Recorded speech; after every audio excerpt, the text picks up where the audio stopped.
ನಮಸ್ಕಾರ ಸ್ನೇಹಿತರೆ. 60ರ ವಯಸ್ಸಿನ ನಂತರ ನಿಮ್ಮ ದೇಹದಲ್ಲಿ ಈ 6 ಲಕ್ಷಣಗಳು ಇದ್ದರೆ ನೀವು ಅನಾರೋಗ್ಯದಿಂದ ಬಳಲುತ್ತಿಲ್ಲ, ಬದಲಿಗೆ ಒಳಗಿನಿಂದ ಸಂಪೂರ್ಣವಾಗಿ ಆರೋಗ್ಯವಂತರಾಗಿದ್ದೀರಿ ಎಂದು ತಿಳಿದುಕೊಳ್ಳಿ. ಆಶ್ಚರ್ಯದ ಸಂಗತಿ ಏನೆಂದರೆ ಹೆಚ್ಚಿನ ಜನರು ಈ ಸೂಚನೆಗಳನ್ನು ಗುರುತಿಸಲೇ ಆಗುವುದಿಲ್ಲ ಮತ್ತು ಇದೇ ಕಾರಣಕ್ಕೆ ಅವರು ತಮ್ಮನ್ನು ವಯಸ್ಸಿಗಿಂತ ಮೊದಲೇ ದುರ್ಬಲರೆಂದು ಪರಿಗಣಿಸಿಬಿಡುತ್ತಾರೆ. ಸ್ನೇಹಿತರೆ, ಈ ವಿಡಿಯೋದ ಕೊನೆಯ ಲಕ್ಷಣ ಅತ್ಯಂತ ಮುಖ್ಯವಾದದ್ದು, ಏಕೆಂದರೆ ಅದನ್ನು ತಪ್ಪಾಗಿ ಅರ್ಥೈಸುವ ತಪ್ಪನ್ನು ಬಹುತೇಕ ಎಲ್ಲರೂ ಮಾಡುತ್ತಾರೆ.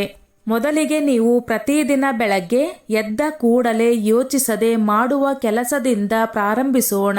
ಕೆಲವೊಮ್ಮೆ ನೀರಿನ ಬಾಟಲಿ ತೆರೆಯುವುದು, ಕೆಲವೊಮ್ಮೆ ಹಾಲಿನ ಪ್ಯಾಕೆಟ್ ಹರಿಯುವುದು ಅಥವಾ ಬಕೆಟ್ ಎತ್ತಿಕೊಂಡು ಬಾತ್ರೂಮಿಗೆ ಒಯ್ಯುವುದು. ಈ ಸಣ್ಣ ಕೆಲಸಗಳು ಕೇಳಲು ಸಾಮಾನ್ಯವಾಗಿ ಕಾಣಿಸಿದರೂ ಇಲ್ಲಿಂದಲೇ ನಿಮ್ಮ ದೇಹದ ನಿಜವಾದ ಶಕ್ತಿ ಗೊತ್ತಾಗುತ್ತದೆ. ನಿಮ್ಮ ಕೈಗಳ ಹಿಡಿತ ಕೇವಲ ಶಕ್ತಿ ಅಲ್ಲ, ಬದಲಿಗೆ ನಿಮ್ಮ ಆರೋಗ್ಯದ ರಿಪೋರ್ಟ್ ಕಾರ್ಡ್ ಕೂಡ ಆಗಿರಬಹುದು ಎಂದು ನೀವು ಎಂದಾದರೂ ಯೋಚಿಸಿದ್ದೀರಾ? ಹೌದು, ನಮ್ಮ ಮೊದಲ ಲಕ್ಷಣ ಎಂದರೆ ಕೈಗಳ ಹಿಡಿತ ಈಗಲೂ ಬಲವಾಗಿರುವುದು. ಸಾಮಾನ್ಯವಾಗಿ ಜನರು ಕೈಯ ಶಕ್ತಿಗೆ ಹೃದಯ ಅಥವಾ ಮೆದುಳಿಗೆ ಏನು ಸಂಬಂಧ ಎಂದು ಹೇಳುತ್ತಾರೆ, ಆದರೆ ವೈದ್ಯಕೀಯ ವಿಜ್ಞಾನ ಬೇರೆಯೇ ಕಥೆಯನ್ನು ಹೇಳುತ್ತದೆ. ನಿಮ್ಮ ಹ್ಯಾಂಡ್ ಗ್ರಿಪ್ ಸ್ಟ್ರೆಂತ್ ವಾಸ್ತವವಾಗಿ ನಿಮ್ಮ ಇಡೀ ದೇಹದ ಶಕ್ತಿ ಮತ್ತು ನರಮಂಡಲದ ಸ್ಥಿತಿಯನ್ನು ಹೇಳುತ್ತದೆ. 60ರ ವಯಸ್ಸಿನ ನಂತರವೂ ನೀವು ಯಾವುದೇ ಸಹಾಯವಿಲ್ಲದೆ ಬಾಟಲಿಯ ಮುಚ್ಚಳ ತೆರೆಯುತ್ತೀರಿ, ಬಕೆಟ್ ಸುಲಭವಾಗಿ ಎತ್ತುತ್ತೀರಿ ಅಥವಾ ಪತ್ರಿಕೆ ಓದುವಾಗ ನಿಮ್ಮ ಕೈಗಳು ನಡುಗುವುದಿಲ್ಲ ಎಂದಾದರೆ ಇದು ಬಹಳ ದೊಡ್ಡ ಸಕಾರಾತ್ಮಕ ಸೂಚನೆ. ಇದರ ಅರ್ಥ ನಿಮ್ಮ ಸ್ನಾಯುಗಳು ಮತ್ತು ನರಗಳು ಇಂದಿಗೂ ಒಂದಕ್ಕೊಂದು ಹೊಂದಿಕೊಂಡು ಕೆಲಸ ಮಾಡುತ್ತಿವೆ. ಇಂದು ಪ್ರಪಂಚದಾದ್ಯಂತ ವೈದ್ಯರು ಗ್ರಿಪ್ ಸ್ಟ್ರೆಂತ್ ಅನ್ನು ದೀರ್ಘಾಯುಷ್ಯದ ಗುಪ್ತ ಮಾಪಕವೆಂದು ಪರಿಗಣಿಸುತ್ತಾರೆ. ಅನೇಕ ಸಂಶೋಧನೆಗಳು ಸ್ಪಷ್ಟವಾಗಿ ತೋರಿಸುತ್ತವೆ, ಯಾರ ಹಿಡಿತ ಸಮಯಕ್ಕಿಂತ ಮೊದಲೇ ದುರ್ಬಲಗೊಳ್ಳಲು ಪ್ರಾರಂಭವಾಗುತ್ತದೆಯೋ ಅವರಲ್ಲಿ ಹೃದಯ ಸಂಬಂಧಿ ಕಾಯಿಲೆ ಮತ್ತು ದೌರ್ಬಲ್ಯದ ಅಪಾಯ ಹೆಚ್ಚಾಗಿರುತ್ತದೆ. ಆದ್ದರಿಂದ ಯಾರಾದರೂ ನಿಮ್ಮೊಂದಿಗೆ ಕೈ ಕುಲುಕಿ ನಿಮ್ಮ ಹಿಡಿತ ಇನ್ನೂ ಬಲವಾಗಿದೆ ಎಂದು ಹೇಳಿದರೆ ಅದನ್ನು ಹೊಗಳಿಕೆ ಎಂದು ತಿಳಿದು ನಗುತ್ತಾ ಸ್ವೀಕರಿಸಿ, ಏಕೆಂದರೆ ಇದು ನಿಮ್ಮ ಹೃದಯ ಮತ್ತು ಮೆದುಳು ಎರಡೂ ಸರಿಯಾದ ದಿಕ್ಕಿನಲ್ಲಿ ಕೆಲಸ ಮಾಡುತ್ತಿವೆ ಎಂಬುದರ ಸೂಚನೆಯಾಗಿವೆ. ದೇಹದ ಶಕ್ತಿಯ ನಂತರ ಈಗ ನಮ್ಮ ನಿಯಂತ್ರಣ ಕೇಂದ್ರ ಅಂದರೆ ಮೆದುಳಿನ ಕಡೆಗೆ ಹೋಗೋಣ. ಸಾಮಾನ್ಯವಾಗಿ 60ರ ನಂತರ ಜನರು ಸಣ್ಣ ಪುಟ್ಟ ಮರೆವಿಗೆ ಹೆದರಲು ಪ್ರಾರಂಭಿಸುತ್ತಾರೆ. ಕೀಲಿ ಇಟ್ಟು ಮರೆಯುವುದು, ಕನ್ನಡಕ ಹುಡುಕುತ್ತಿರುವುದು ಅಥವಾ ಯಾರದೋ ಹೆಸರನ್ನು ನೆನಪಿಸಿಕೊಳ್ಳಲು ಸ್ವಲ್ಪ ಸಮಯ ತೆಗೆದುಕೊಳ್ಳುವುದು. ಆಗ ಜನರು ಈಗ ವೃದ್ಧಾಪ್ಯ ಬಂದಿತು ಎಂದು ಹೇಳಿಬಿಡುತ್ತಾರೆ. ಆದರೆ ಪ್ರತಿ ಮರೆವು ನಿಜವಾಗಿಯೂ ಕಾಯಿಲೆಯೇ ಇಲ್ಲ. ಈ ಭ್ರಮೆಯನ್ನೇ ಒಡೆಯುತ್ತದೆ ನಮ್ಮ ಎರಡನೇ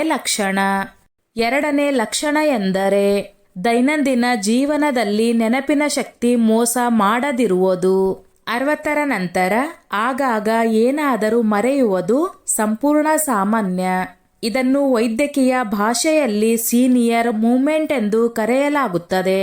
ನಿಜವಾದ ಅಪಾಯ ಇರುವುದು ವ್ಯಕ್ತಿ ಅಗತ್ಯವಾದ ವಿಷಯಗಳನ್ನು ಮರೆಯಲು ಪ್ರಾರಂಭಿಸಿದಾಗ. ನಿಮಗೆ ಇಂದಿನ ದಿನಾಂಕ ನೆನಪಿದೆಯೇ? ಇಂದು ಯಾವ ದಿನ ಎಂದು ನಿಮಗೆ ಗೊತ್ತೇ?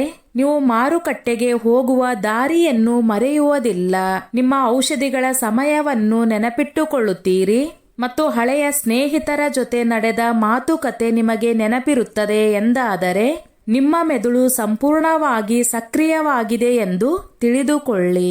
ಇದರ ಅರ್ಥ ನಿಮ್ಮ ನ್ಯೂರಾನ್ಗಳು ಅಂದರೆ ನಿಮ್ಮ ಮೆದುಳಿನ ಕೋಶಗಳು ಇನ್ನೂ ಬಲವಾಗಿವೆ ಮತ್ತು ನೀವು ಡಿಮೆನ್ಷಿಯಾ ಅಥವಾ ಅಲ್ಝೈಮರ್ನಂತಹ ಕಾಯಿಲೆಗಳಿಂದ ಸಾಕಷ್ಟು ದೂರದಲ್ಲಿ ಇದ್ದೀರಿ. ಆರೋಗ್ಯಕರ ಮೆದುಳು ಎಂದರೆ ಪ್ರತಿಯೊಂದನ್ನು ನೆನಪಿಟ್ಟುಕೊಳ್ಳುವುದು ಅಲ್ಲ, ಬದಲಿಗೆ ಅಗತ್ಯವಾದ ಮಾಹಿತಿಯನ್ನು ಸರಿಯಾದ ಸಮಯದಲ್ಲಿ ಬಳಸಬಲ್ಲ ಮೆದುಳು.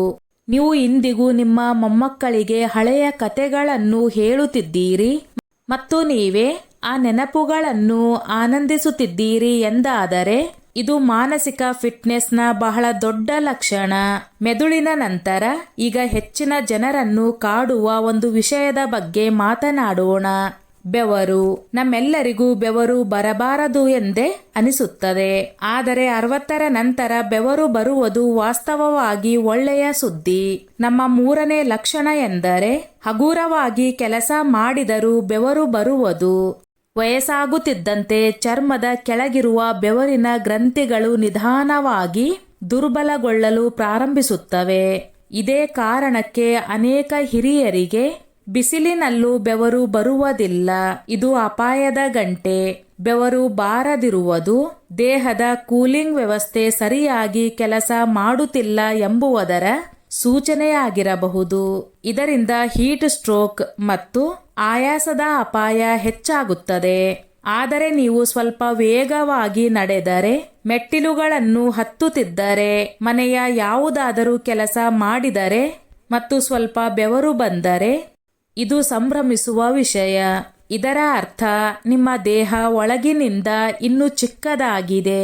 ಈಗ ಬಹುತೇಕ ಪ್ರತಿಯೊಬ್ಬ ಹಿರಿಯರು ಎದುರಿಸುವ ಸಮಸ್ಯೆಗೆ ಬರೋಣ. ಬೆಳಗ್ಗೆ ಎದ್ದ ಕೂಡಲೇ ಕೀಲುಗಳ ಬಿಗಿತ. ಬೆಳಗ್ಗೆ ದೇಹ ಬಿಗಿಯಾಗಿದ್ದರೆ ಇದು ಕಾಯಿಲೆ ಎಂದು ಅನೇಕರು ಭಾವಿಸುತ್ತಾರೆ. ಆದರೆ ವಾಸ್ತವ ಸ್ವಲ್ಪ ಬೇರೆಯೇ ಇದೆ. ನಮ್ಮ 4ನೇ ಲಕ್ಷಣ ಬಿಗಿತ ಸಂಪೂರ್ಣವಾಗಿ ಇಲ್ಲದಿರುವುದಲ್ಲ, ಬದಲಿಗೆ ಬಿಗಿತ ಎಷ್ಟು ಬೇಗ ಕಡಿಮೆಯಾಗುತ್ತದೆ ಎಂಬುದಾಗಿದೆ. 60ರ ವಯಸ್ಸಿನ ನಂತರ ಎಚ್ಚರಗೊಂಡಾಗ ಸ್ವಲ್ಪ ಬಿಗಿತ ಅನುಭವಿಸುವುದು ಸಾಮಾನ್ಯ ಸಂಗತಿ. ಚಳಿಗಾಲದಲ್ಲಿ ಬೈಕ್ ಸ್ಟಾರ್ಟ್ ಆಗಲು ಸ್ವಲ್ಪ ಸಮಯ ಬೇಕಾಗುವಂತೆಯೇ ದೇಹಕ್ಕೂ ಚಲನೆಗಾಗಿ ಸ್ವಲ್ಪ ಸಮಯ ಬೇಕಾಗುತ್ತದೆ. ಆದರೆ ನೀವು ಎದ್ದ ನಂತರ 1-2 ನಿಮಿಷ ನಡೆದಾಡಿದ ಮೇಲೆ ನಿಮ್ಮನ್ನು ಸಡಿಲಗೊಂಡಂತೆ ಅನುಭವಿಸಿದರೆ ಇದು ಅತ್ಯುತ್ತಮ ಆರೋಗ್ಯದ ಸೂಚನೆ. ಇದರ ಅರ್ಥ ನಿಮ್ಮ ಕೀಲುಗಳಲ್ಲಿ ಇನ್ನೂ ನಯಗೊಳಿಸುವಿಕೆ ಉಂಟಾಗುತ್ತಿದೆ ಮತ್ತು ಅವುಗಳಲ್ಲಿ ಬಳುಕಿಗೆ ಇದೆ. ಯಾರ ದೇಹ ಅರ್ಧ ಗಂಟೆ ಅಥವಾ ಅದಕ್ಕಿಂತ ಹೆಚ್ಚು ಸಮಯದವರೆಗೆ ಬಿಗಿಯಾಗಿ ಉಳಿಯುತ್ತದೆಯೋ ಅವರು ಎಚ್ಚರಿಕೆಯಿಂದ ಇರಬೇಕಾಗುತ್ತದೆ. ಆದರೆ ನೀವು 2-3 ನಿಮಿಷಗಳಲ್ಲಿ ವಾರ್ಮ್ ಅಪ್ ಆಗುತ್ತಿದ್ದರೆ ನೀವು ಆರ್ಥ್ರೈಟಿಸ್ನಂತಹ ಗಂಭೀರ ಸಮಸ್ಯೆಗಳಿಂದ ಬಹಳಷ್ಟು ದೂರವಿದ್ದೀರಿ ಎಂದು ತಿಳಿಯಿರಿ. ಈ ಲಕ್ಷಣ ನಿಮ್ಮ ಸ್ನಾಯುಗಳು ಮತ್ತು ಕೀಲುಗಳು ಇನ್ನೂ ಜೀವಂತ ಮತ್ತು ಸಕ್ರಿಯವಾಗಿವೆ ಎಂದು ಹೇಳುತ್ತದೆ. ದೇಹದ ನಂತರ ಈಗ ಮನಸ್ಸಿನ ಬಗ್ಗೆ ಮಾತನಾಡೋಣ. ಏಕೆಂದರೆ ನಿಜವಾದ ಆರೋಗ್ಯ ಕೇವಲ ದೇಹಕ್ಕೆ ಮಾತ್ರ ಸೀಮಿತವಾಗಿಲ್ಲ. ನಮ್ಮ 5ನೇ ಲಕ್ಷಣ ನಿಮ್ಮ ಸಾಮಾಜಿಕ ಜೀವನಕ್ಕೆ ಸಂಬಂಧಿಸಿದೆ. ನಿಮಗೆ ಜನರನ್ನು ಭೇಟಿಯಾಗುವುದು ಇಷ್ಟವೇ? ನಿಮಗೆ ಸ್ನೇಹಿತರೊಂದಿಗೆ ಮಾತನಾಡುವುದು, ಕುಟುಂಬದೊಂದಿಗೆ ಸಮಯ ಕಳೆಯುವುದು ಅಥವಾ ಹೊರಗೆ ಹೋಗುವುದು ನಿಮ್ಮ ಮನಸ್ಸಿಗೆ ಬರುತ್ತದೆಯೇ? ಹೌದು ಎಂದಾದರೆ ಇದು ಬಹಳ ದೊಡ್ಡ ಸಕಾರಾತ್ಮಕ ಸೂಚನೆಯಾಗಿದೆ. ಜಪಾನಿನ ಒಕಿನವಾ ಪ್ರದೇಶದಲ್ಲಿ ಜನರು 100 ವರ್ಷಗಳಿಗಿಂತ ಹೆಚ್ಚು ಕಾಲ ಬದುಕುತ್ತಾರೆ ಮತ್ತು ಇದಕ್ಕೆ ದೊಡ್ಡ ಕಾರಣ ಅವರ ಸಾಮಾಜಿಕ ಬೆರೆಯುವಿಕೆ. 60ರ ವಯಸ್ಸಿನ ನಂತರವೂ ನೀವು ನಿಮ್ಮನ್ನು ಒಬ್ಬಂಟಿ ಕೋಣೆಯಲ್ಲಿ ಬಂಧಿಸಿಕೊಳ್ಳಲು ಬಯಸದೆ ಜನರ ನಡುವೆ ಇರಲು ಇಷ್ಟಪಡುತ್ತೀರಿ ಎಂದಾದರೆ ಇದು ನಿಮ್ಮ ದೇಹದಲ್ಲಿ ಸಂತೋಷದ ಹಾರ್ಮೋನ್ಗಳ ಸಮತೋಲನ ಸರಿಯಾಗಿದೆ ಎಂಬುದನ್ನು ತೋರಿಸುತ್ತದೆ. ಜನರನ್ನು ಭೇಟಿಯಾದಾಗ ಒತ್ತಡ ಕಡಿಮೆಯಾಗುತ್ತದೆ ಮತ್ತು ಖಿನ್ನತೆ ದೂರವಾಗುತ್ತದೆ. ಒಂಟಿತನ ಧೂಮಪಾನದಷ್ಟೇ ಅಪಾಯಕಾರಿಯಾಗಬಹುದು ಎಂದು ವೈದ್ಯಕೀಯ ವಿಜ್ಞಾನವೂ ಕೂಡ ಒಪ್ಪುತ್ತದೆ. ಆದ್ದರಿಂದ ನಿಮ್ಮ ಮನಸ್ಸು ಜನರ ನಡುವೆ ಇರಲು ಬಯಸುತ್ತದೆ ಎಂದಾದರೆ ನೀವು ಮಾನಸಿಕವಾಗಿ ಆರೋಗ್ಯವಂತರಾಗಿದ್ದೀರಿ ಎಂದು ತಿಳಿದುಕೊಳ್ಳಿ ಮತ್ತು ನಿಮ್ಮ ಆಯುಷ್ಯಕ್ಕೆ ಹಲವು ವರ್ಷಗಳು ಸೇರಿಕೊಳ್ಳುತ್ತವೆ. ಈಗ ಅತ್ಯಂತ ಮುಖ್ಯವಾದ ಮತ್ತು ಅತ್ಯಂತ ಕಡೆಗಣಿಸಲ್ಪಡುವ ಲಕ್ಷಣಕ್ಕೆ ಬರೋಣ. ನಮ್ಮ 6ನೇ ಲಕ್ಷಣ ಎಂದರೆ ಕಣ್ಣುಗಳಲ್ಲಿ ಮತ್ತು ಚರ್ಮದಲ್ಲಿ ಜೀವಂತಿಕೆ ಇರುವುದು. 60ರ ವಯಸ್ಸಿನ ನಂತರ ಸಾಮಾನ್ಯವಾಗಿ ಚರ್ಮ ನಿರ್ಜೀವವಾಗುತ್ತದೆ ಮತ್ತು ಕಣ್ಣುಗಳ ಕಾಂತಿ ಕಡಿಮೆ ಆಗಲು ಪ್ರಾರಂಭವಾಗುತ್ತದೆ. ಆದರೆ ನಿಮ್ಮ ಕಣ್ಣುಗಳಲ್ಲಿ ಸ್ಪಷ್ಟ ಕಾಂತಿ ಇದ್ದರೆ, ಕಣ್ಣುಗಳ ಬಿಳಿ ಭಾಗ ಸ್ಪಷ್ಟವಾಗಿ ಕಾಣಿಸಿದರೆ ಮತ್ತು ಚರ್ಮ ಹೆಚ್ಚು ಒಣಗದೇ ಇದ್ದರೆ ಇದು ಆಂತರಿಕ ಆರೋಗ್ಯದ ದೊಡ್ಡ ಸೂಚನೆಯಾಗಿದೆ. ಕಣ್ಣುಗಳ ಕಾಂತಿ ನಿಮ್ಮ ಲಿವರ್ ಸರಿಯಾಗಿ ಕೆಲಸ ಮಾಡುತ್ತಿದೆ ಮತ್ತು ನಿಮ್ಮ ದೇಹದಲ್ಲಿ ರಕ್ತದ ಕೊರತೆ ಇಲ್ಲ ಎಂಬುದನ್ನು ಹೇಳುತ್ತದೆ. ಚರ್ಮದಲ್ಲಿ ಹಗುರ ತೇವಾಂಶ ಮತ್ತು ಹೊಳಪು ನಿಮ್ಮ ದೇಹ ನಿರ್ಜಲೀಕರಣದಿಂದ ಸುರಕ್ಷಿತವಾಗಿದೆ ಎಂಬುದನ್ನು ಸಾಬೀತುಪಡಿಸುತ್ತದೆ. ವಯಸ್ಸಿನ ಜೊತೆಗೆ ದೇಹದ ನೀರನ್ನು ಹಿಡಿದಿಟ್ಟುಕೊಳ್ಳುವ ಸಾಮರ್ಥ್ಯ ಕಡಿಮೆಯಾಗುತ್ತದೆ. ಇದರಿಂದ ಮೂತ್ರಪಿಂಡದ ಮೇಲೆ ಪರಿಣಾಮ ಬೀರಬಹುದು. ಆದರೆ ನಿಮ್ಮ ಚರ್ಮ ಆರೋಗ್ಯಕರವಾಗಿ ಕಾಣಿಸುತ್ತಿದ್ದರೆ ಇದರ ಅರ್ಥ ನಿಮ್ಮ ಪೋಷಣೆ ಮತ್ತು ನೀರಿನ ಸಮತೋಲನ ಸರಿಯಾಗಿದೆ. ಇದೇ ದೀರ್ಘಾಯುಷ್ಯ ಮತ್ತು ಉತ್ತಮ ಆರೋಗ್ಯದ ಲಕ್ಷಣವಾಗಿದೆ. ಈ ಲಕ್ಷಣ ನಿಮ್ಮ ದೇಹ ಒಳಗಿನಿಂದ ದುರ್ಬಲಗೊಳ್ಳುತ್ತಿಲ್ಲ, ಬದಲಿಗೆ ಪೋಷಕಾಂಶಗಳನ್ನು ಸರಿಯಾದ ರೀತಿಯಲ್ಲಿ ಬಳಸಿಕೊಳ್ಳುತ್ತಿದೆ ಎಂಬುದನ್ನು ಹೇಳುತ್ತದೆ. ಇದೇ ದೀರ್ಘಾಯುಷ್ಯ ಮತ್ತು ಉತ್ತಮ ಆರೋಗ್ಯದ ಅತ್ಯಂತ ಸ್ಪಷ್ಟ ಮತ್ತು ಕಾಣಿಸುವ ಸಾಕ್ಷಿ. ಹಾಗಿದ್ರೆ ಸ್ನೇಹಿತರೆ, ಇವೇ ಆ 6 ವಿಶೇಷ ಲಕ್ಷಣಗಳು. ಇವು ಸ್ಪಷ್ಟವಾಗಿ ಹೇಳುತ್ತವೆ, ನೀವು ಅನಾರೋಗ್ಯ ಪೀಡಿತರಲ್ಲ, ಬದಲಿಗೆ ಒಳಗಿನಿಂದ ಸಂಪೂರ್ಣವಾಗಿ ಬಲಿಷ್ಠ ಮತ್ತು ಆರೋಗ್ಯವಂತರಾಗಿದ್ದೀರಿ. ಬಲಿಷ್ಠವಾದ ಕೈಗಳ ಹಿಡಿತ, ನೆನಪಿನ ಶಕ್ತಿ, ಶ್ರಮದ ಮೇಲೆ ಬೆವರು ಬರುವುದು, ದೇಹ ಬೇಗ ಸಡಿಲಗೊಳ್ಳುವುದು, ಜನರೊಂದಿಗೆ ಬೆರೆಯುವ ಇಚ್ಛೆ ಮತ್ತು ಕಣ್ಣುಗಳು ಹಾಗೂ ಚರ್ಮದ ಸಹಜ ಹೊಳಪು. ಸ್ನೇಹಿತರೆ, ಈಗ ನೀವು ಪ್ರಾಮಾಣಿಕವಾಗಿ ಕಮೆಂಟ್ ಮಾಡುವ ಮೂಲಕ ತಿಳಿಸಿ, ಈ 6ರಲ್ಲಿ ಎಷ್ಟು ಲಕ್ಷಣಗಳು ನೀವು ನಿಮ್ಮಲ್ಲಿ ಅನುಭವಿಸುತ್ತಿದ್ದೀರಿ ಎಂದು. 2 ಅಥವಾ 3 ಇದ್ದರೂ ಇದು ಬಹಳ ಒಳ್ಳೆಯ ಆರಂಭ, ಮತ್ತು ಎಲ್ಲ 6 ಇದ್ದರೆ ನೀವು ನಿಜವಾಗಿಯೂ ಎಲ್ಲರಿಗಿಂತ ಸ್ಫೂರ್ತಿ.